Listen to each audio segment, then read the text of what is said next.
Hello guys, ఈరోజు మా ఇంటికి కన్నయ్య వచ్చారు. చికెన్ బిర్యానీ చేసుకుందామంటే గరం మసాలా తక్కువ పడితే మళ్ళీ వెళ్ళాడు. Guys, chicken masala biryani.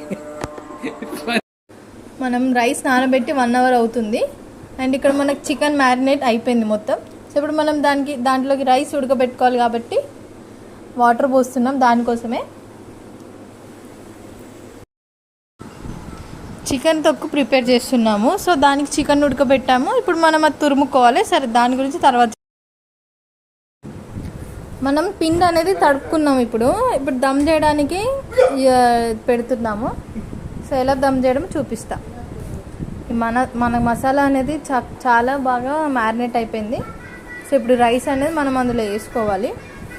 ఎలా నీట్గా మనం ఈక్వల్గా అక్కడ వేసేసుకోవాలి. మంచిగా కొంచెం కొంచెం తీసుకొని వాటర్ పోయినాక వాటర్ అనేది రైస్ అనేది ఈక్వల్గా వేసుకోవాలి. రైస్ మొత్తం ఫుల్ అయ్యాక గైస్, ఫుడ్ కలర్ కాకుండా ఆర్గానిక్గా పాలు ఇంకా పసుపు వేసుకున్నాం గైస్. ఇది హెల్త్కి కూడా చాలా మంచిది. ఫైనల్గా మన బిర్యానీ అయింది గైస్. టేస్ట్ చూసి చెప్తా గైస్. బిర్యానీ టేస్ట్ పర్ఫెక్ట్గా ఉంది. మీరు వీడియో చూస్తూ ఇలా రెసిపీ చేయొచ్చు.